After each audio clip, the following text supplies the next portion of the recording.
يا هلا فيكم بقناتي. هون المكان يلي مو أي حدا بيدخله وبيطلع مثل ما فات، لأن هون منغوص سوا بعوالم ما بين الحقيقة والخيال، ومنفتح أبواب ما لازم تنفتح، ومنحكي عن قصص مو الكل بيصدقها، قصص صارت فعلا بس ما حدا فهمها، وأحداث غريبة مرت عبر الزمن بين الماضي والحاضر. أنا لمسة غموض، وبوعدك كل فيديو هون رح ياخدك برحلة ما رح تنساها، رحلة بتخليك تشوف العالم بنظرة تانية.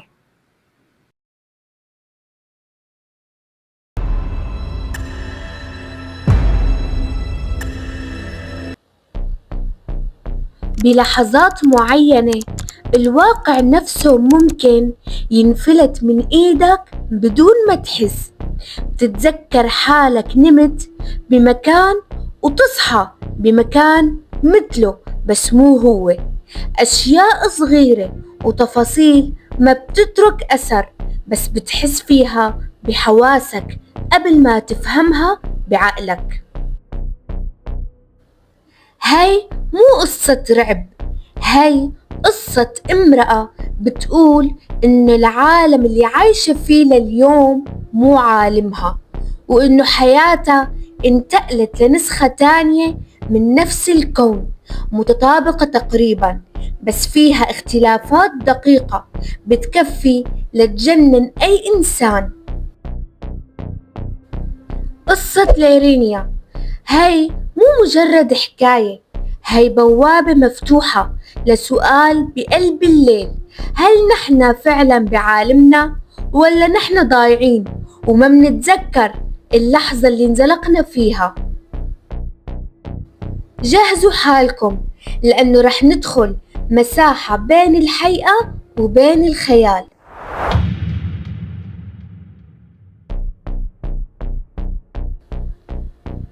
بتحكي ليرينيا إنه هداك اليوم بدأ مثل أي يوم، بس اللحظة الأولى كان فيها شي غريب، شي ما بينشاف بالعين بس بينحس بالقلب. قامت من التخت ولقت حالة لابسة بيجامة مو هي اللي نامت فيها، شرشف السرير ملمسه مختلف، ريحته غير، حتى الإضاءة اللي داخلة من الشباك بتحسها أبرد من العادة.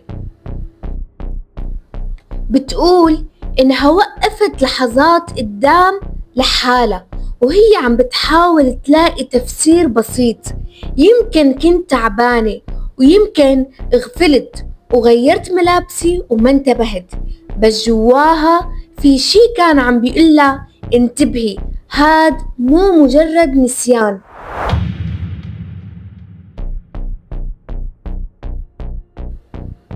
لما فتحت باب غرفتها حست إنه في مين لعب بتفاصيل المكان، غرض ناقص وغرض مضاف، ترتيب مو متعودة عليه، كأنه نسخة تانية من حياتها عم تتداخل مع نسختها الأصلية.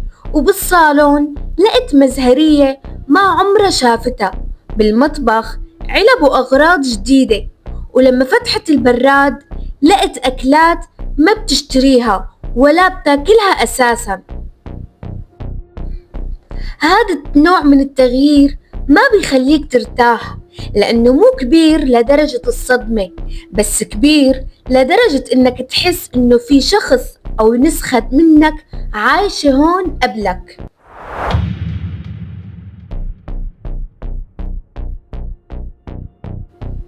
طريقها للشغل حفظته من 20 سنة، لدرجة إنها بتوصل بس بلا ما تنتبه على الطريق. بس ذاك اليوم كل خطوة كانت بتحسها كأنها ماشية بممر حلم مو واقع. دخلت المبنى شكله نفسه بس جواته مو نفسه أبدا. المكاتب اتغيرت، موظفين مختفيين، ووجوه جديدة واقفة محل ناس بتعرفن من سنين.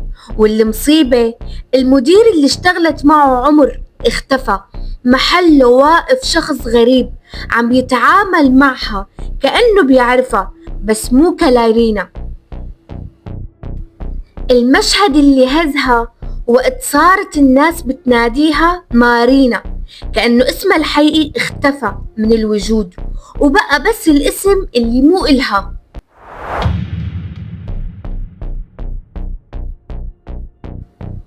ولما وصلت لمكتبها بتلاقي بطاقة عملها قدامها نفس الشعار ونفس الوظيفة بس اسم مختلف، مارينا.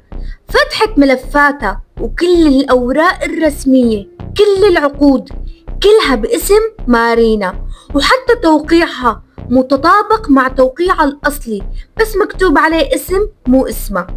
لحظتها ما عاد الموضوع تعب، صار واقع جديد عم يفرض نفسه عليها.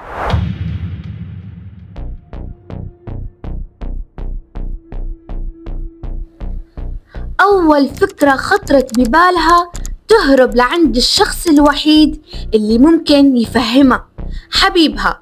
لكن لما اتصلت رد شخص غريب وقال بالحرف ما في شي اسمه أوغسطين هون ولا منعرف حدا بهالاسم. راحت لعنده على البيت بس البيت مو إله، والرجل اللي ساكن فيه قال إنه هذا المكان ما دخله شخص اسمه أوغسطين بحياته.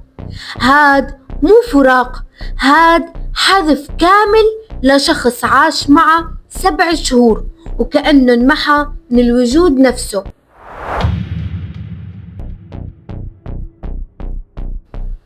راحت لعند الطبيب اللي بتعرفه من زمان، اللي بيعرف ملفاتها الصحية وأمراضها وتاريخها، لكن لما شافها وقف بوجهها وكأنه غريبة، ما في أي سجل طبي إلها ولا حتى زيارة قديمة وحدة.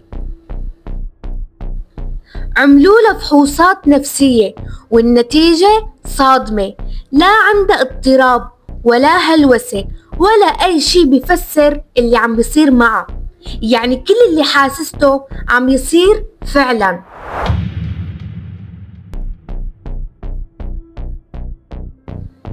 رجعت لبيت إمها، ويمكن هي اللحظة اللي كانت متأملة فيها ترتاح. إمها نفسها، صوتها نفسها، بس البيت معلقات ما بتعرفها، صور قديمة مو موجودة بذكرياتها، تفاصيل صغيرة بس قوية لدرجة إنها بتوجع.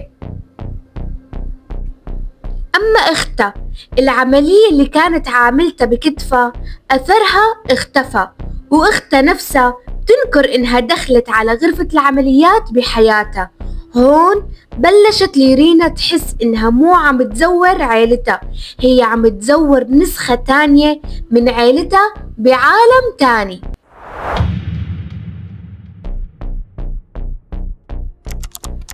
قعدت ساعات تقرأ وتدور لحتى وصلت لمصطلحات أول مرة بتسمع فيها: العوالم المتوازية، نسخ الواقع، الوعي المنزلق. نظريات بتقول إنه أي شخص ممكن ينتقل بوعيه فجأة لعالم تاني، نسخة طبق الأصل مع اختلافات صغيرة ما بينتبه إلها غير الإنسان اللي انقلب من عالم لعالم.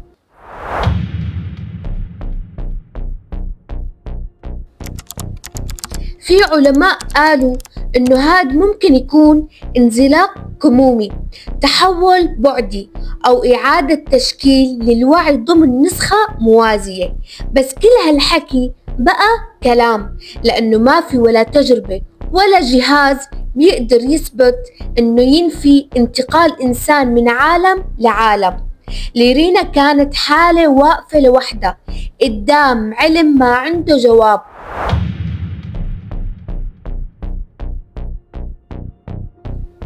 اليوم بتقول إنها كل يوم بتنام على أمل تصحى ببيتها الحقيقي، بتشغلها الحقيقة بحياتها اللي فقدتها، بس كل صباح بتلاقي حالها بنفس المكان الغريب، المكان اللي بيشبه حياتها بس مو حياتها الأصلية. وبتقول إنها صارت تعيش بين خوفين: خوف تبقى بهذا الكون، وخوف ترجع وما يصدقها حدا.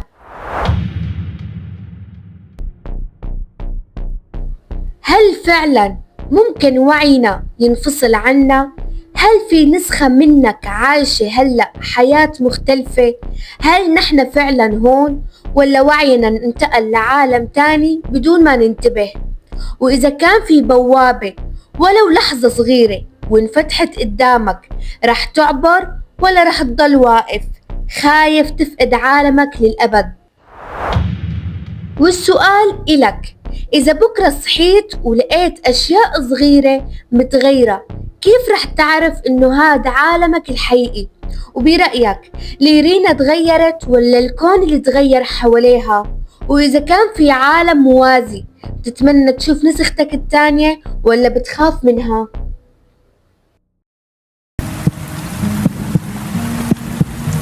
وإذا حبيت تعرف قصص تانية مثل هي، قصص غامضة وغريبة ومليانة أسرار بين الحياة والموت، اشترك بالقناة وخليك معنا بهالعالم يلي ما بينكشف إلا للأصحاب العيون الفضولية، لأن يلي جاية أعمق وأغرب وأكثر غموض مما تتخيل. هون القصص ما بتنتهي، هون الغموض هو البداية.